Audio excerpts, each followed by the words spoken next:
68. The Election. "Well, it is all right," exclaimed Mr. Greenwood the moment he entered the drawing-room, his countenance radiant with joy and his eyes expressive of triumph. "What is all right?" demanded both the baronet and Chichester in the same breath. "Why, have you not heard that the election for Rottenborough took place yesterday?" said Greenwood. "Oh, to be sure, I forgot that," observed the baronet, "but you surely never had beaten Lord Tremorden's candidate." "Yes, I was returned triumphantly, 814 against 102, said Greenwood. "I wish you joy, my dear fellow," exclaimed Chichester. "I suppose you astonished the natives of Rottenborough, but how the devil did you manage this victory?" "I will give you a brief sketch of the whole proceeding," said Greenwood, throwing himself upon the sofa and playing with his elegant guard chain. "The fact is, I learnt in the latter part of December that the representative of Rottenborough intended to accept the Chiltern Hundreds when the Houses met in February. You know that I was at that time very intimate with Lord Tremorden, your worthy and much revered father-in-law, Sir Rupert." "Ah, worthy indeed," said the baronet impatiently. "I accordingly spoke to Lord Tremorden," continued Greenwood, "and after a little delicate manoeuvring, received his promise to support me, in fact, to get me in for Rottenborough. It had been arranged that Count Alteroni and his family were to pass the month of January and a portion of February with Lord and Lady Tremorden, but in the meantime the Count learned something about me, as I before told you, which he did not like, and he rejected me as a suitor for his daughter's hand. That did not grieve me much. My only motives for making up to the signora at all were because I really liked the girl and because she is a nobleman's daughter. But the Count did not stop there. He sent an apology to Lord and Lady Tremorden and declined the invitation. Off goes his lordship to Richmond and calls upon the Count. The Count spoke so ill of me, it appears, that his lordship determined to cut me. There seemed at first an insurmountable obstacle to my hope relative to Rottenborough." "Yes, but you are never dismayed at anything," said Chichester. "Never. There is no such word as impossible in my vocabulary," returned Greenwood, "and as for improbable, that is a word which can only intimidate cowards. I made up my mind to exert all my energies to obtain the gratification of my wishes. I had set my mind upon becoming an MP, Member of Parliament. I had dreamt of it, thought upon it for hours together, and had even based certain calculations and schemes upon the event. I was not to be disappointed.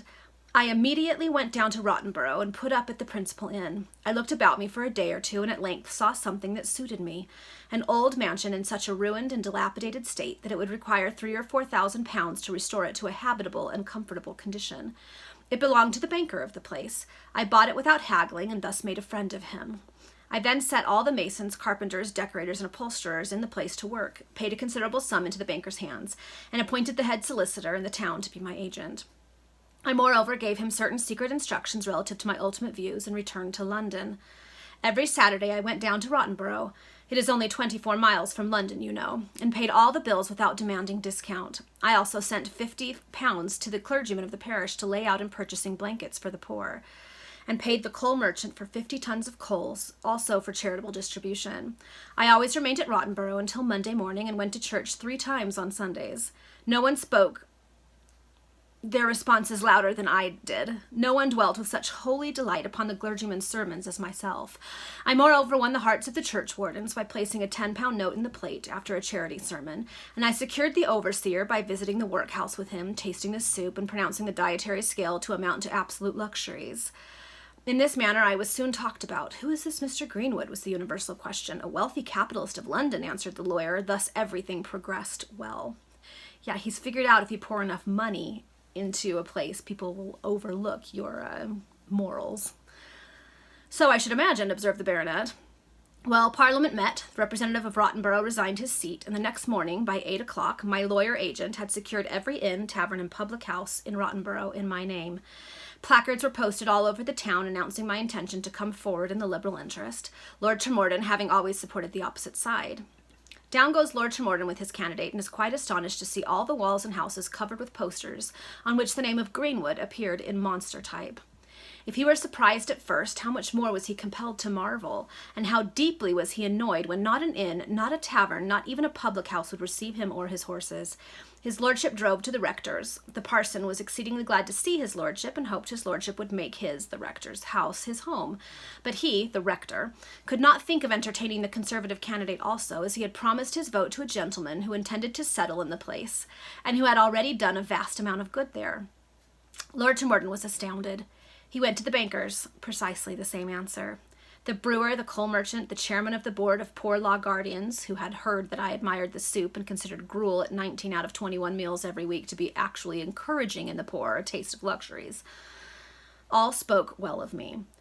Lord Tremorden grew livid with rage, and he were compelled to take up his quarters with the new candidate at the house of the undertaker, whose services I had neglected to secure, not having known upon what possible pretense to order a few coffins. "Capital," said Sir Rupert. "I am glad the old lord was taken in at last, he who fancied himself omnipotent at Rottenborough." Every engine of Tory tactics was now put into execution by Lord Tremorden, his candidate, and his agents. All his tenants who had not paid up their arrears of rent were menaced with executions and ejectments if they did not vote for the Conservative. My lawyer knew how to counteract this in finance. He found out all the tenants who were in arrears and proffered them loans payable at very distant dates. This accommodation was gladly accepted, and they were, of course, given to understand that the assistance emanated from me. "At the same time," said my lawyer, "you must not think that this is a mere electioneering maneuver to secure your support. No, remain free and independent electors. Mr. Greenwood's wishes and objects were merely to defeat tyranny and annihilate intimidation. In this way we completely weaned his own tenants away from Lord Tremorden and his cause." "All this must have cost you a great deal of money," said Chichester. "Not near so much as you would fancy, but whatever it was well spent. The position of an MP to me is worth thousands and thousands. I know how to avail myself of it." In other words, I'm going to make a lot of money as a member of Parliament because I know how to use this to my advantage. Yay! "I wish I had your head, Greenwood," exclaimed Sir Rupert Harborough with a sigh. "My dear baronet, if you had my head and lacked my perseverance, my industry, and my power of self-command, you would be but little benefited. Let me, however, continue my narrative of the electioneering proceedings. There was now nothing but placarding and counter-placarding. My canvassers were most eloquent in my cause. 'Do not look,' said they, 'to whether a man be Whig or Tory, Radical or Conservative. Ascertain whether he will benefit the town, whether he will be charitable to the poor, will support the tradesmen, and will dwell during the recess amongst the inhabitants of Rottenborough. What good have the candidates of Tremorden's interest ever done for you, O Rottenboroughs? Has the present candidate an account at the banker's? Has he given away blankets and coal wholesale? Has he come regularly on Sundays to attend divine service in our parish church 3 times? Has he employed the greater portion of the tradesmen of the town? No. He appears amongst you as a stranger, making fine promises, but having given an earnest of nothing. Look at Greenwood, a man of enormous wealth, known probity, vast experience, high character, splendid qualifications, unlimited charity, and undoubted piety.'"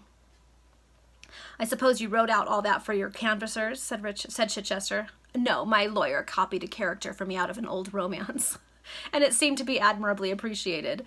At length the eventful day, yesterday, came. You may depend upon it I was up early. My band and colours commenced parading about the town at 7 o'clock, and my lawyer had very prudently hired the clown and pantaloon of Richardson's theatre to attend the band and amuse the people with their antics during the intervals between the different airs. This told wonderfully well, and, as I afterwards learnt, won 33 votes away from Lord Tremorden's candidate.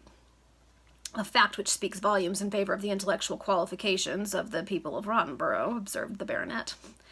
"But the beauty of it was," continued Greenwood, "that my lawyer had the clown in the Guildhall when my opponents addressed the electors, and the fellow imitated the gesticulations and the facial contortions of Lord Tremorden's candidate so well that the speech was drowned in roars of laughter." "And I suppose that your speech was listened to with the greatest attention," said Chichester. "The very greatest," returned Greenwood, "and I can assure you that I pitched them the gammon in the very finest possible style. 'Gentlemen,' I said, 'it is well known that not a single town in this empire contains a more enlightened, intellectual, and independent population than Rottenborough. The inhabitants of Rottenborough are the envy of surrounding cities and the admiration of the universe. History has never been busy with the name of Rottenborough. Never has a gallant Rottenborougher disgraced his name, his country, or his cause. This is the chosen home of freedom. If you seek for independence, you will find it in the peaceful groves and delicious retreats of Rottenborough. Famous also is this town for the loveliness and virtue of its women, and beauteous and faithful wives make their husbands and sons good and great. Oh, supremely blessed town is the town of Rottenborough, situate in its happy valley, and through whose streets sweep balmy gales laden with perfume and delicious odor." At this moment the voice of some purblind, I don't know that word, Tory exclaimed, "What do you say to the putrid black ditch at the back of the church?" Of course one of my own supporters smashed this ruffian's hat over his eyes, and I then proceeded thus: "Gentlemen, free and independent electors of Rottenborough, I offer myself as your representative. I throw myself into your arms. I undertake your cause. Tory influence has long blunted your energies. Tory machinations have for years dimmed the bright and brilliant intellects of Rottenboroughers.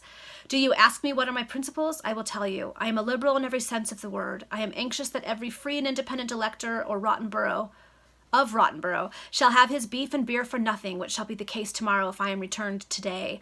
I am desirous that the industrious classes should be improved in condition, that they should have more food and less treadmill, and be supplied with flannel to expel the bleak and nipping cold of winter.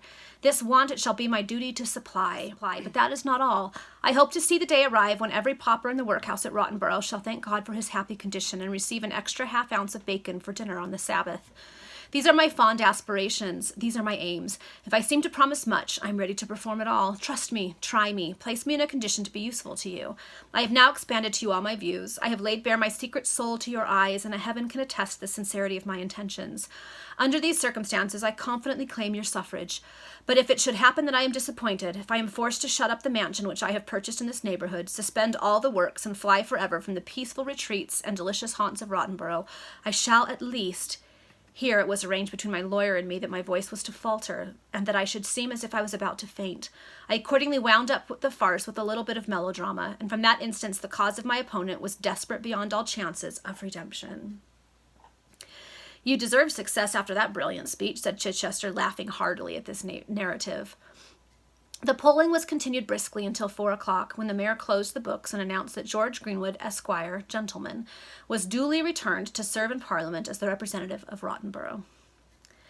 When shall you take your oaths in your seat, as the papers say? Demanded Chichester. This evening, answered Greenwood. And of course you will range yourself amongst the Liberals. How can you fancy that I shall be guilty of such egregious folly? Cried the new Member of Parliament. The reign of the Liberals is drawing to a close. A Tory administration within a year or 18 months is inevitable. But you stood forward as a Liberal and were returned as such. Very true, my dear fellow, but do you imagine that I became a member of Parliament to meet the interests and wishes of a pack of strangers, or to suit my own? And at the next election, I shall be returned again, mark my word for that. A politician is not worth a fig who has not a dozen excuses ready for the most flagrant tergiversations. That's a big word. And money will purchase all the free and independent electors of Rottenborough. Lady Cecilia Harborough returned to the drawing room at this moment. She scarcely noticed Chichester, who was her aversion, but welcomed Greenwood in the most cordial manner. The baronet observed that he should leave Mr. Greenwood to amuse Lady Cecilia with an account of his electioneering exploits, and then withdrew, accompanied by his shadow, Mr. Chichester. You have succeeded, George, said Lady Cecilia the moment they were alone together. To my heart's content, dearest Cecilia, answered Greenwood, placing his arm around the delicate waist of the frail fair one and drawing her close to him as they stood before the fire. I am delighted with this result, said Lady Cecilia, although my own father has sustained a defeat in the person of his candidate. All's fair in the political world, dear Cecilia, replied the new Member of Parliament, but you have not yet appeared to understand that I came hither, the moment I returned from Rottenborough, to bear to you, first and foremost, the news of my success. Oh, dearest George, how can I ever sufficiently testify my gratitude to thee for all thy proofs of ardent love, whispered Lady Cecilia in a soft and melting tone. Yes, I love you well, answered Greenwood. Yeah, I don't think so. Who in a moment of tenderness declared with the lips far more than he really felt with the heart, and he imprinted 1,000 kisses upon her mouth, her cheeks, and her brow. She returned them, while her countenance glowed with a deep crimson dye, but neither the kisses nor the blushes were those of a pure and sacred affection.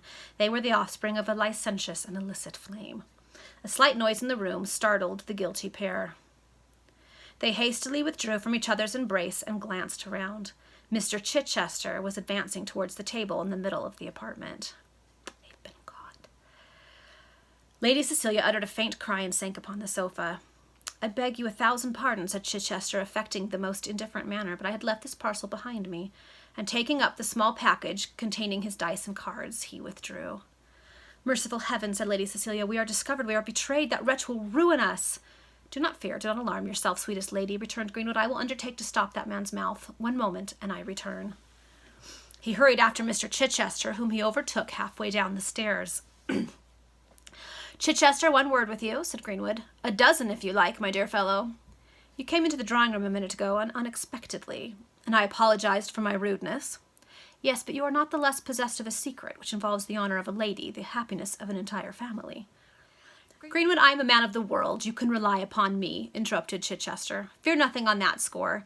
You have now asked your favor and obtained it of me. Let me request one of you. Okay, a little bit of blackmail going on. Command me in any way you choose.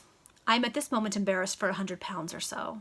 Say no more, they are yours, returned Greenwood, and he forthwith handed a banknote for the amount mentioned to Mr. Chichester. Thank you, said that individual, and he hastened to rejoin the baronet, who was waiting for him in the square. Well, have you found your implements? Said Sir Rupert as he took his friend's arm. Yes, and £100 into the bargain, returned Chichester dryly. £100? Impossible. There is the banknote. It is just what we required. But how? Greenwood was coming down the stairs, and I mustered up courage to ask him for a loan. He complied without a moment's hesitation. Indeed, said Chichester with a sneer, I almost think that I shall be enabled, in case of emergency, to obtain another supply from that same quarter. This is fortunate, most fortunate, exclaimed Harborough. Let us go and dine at Long's or Stephen's this evening and see if we can pick up a flat. Okay, so that's the end of the chapter. We found out that Greenwood is now a member of Parliament, which gives him more power than he should ever have had. That he means to manipulate that position for his own gain. Chichester knows that that Greenwood and Lady Cecilia are involved and intends to use that to continue blackmailing him for more money. And now Chichester and Sir Rupert have the money they need to go gamble on cards and dice like they had been wanting to but didn't have the money to do. Okay, we'll see what happens in the next chapter.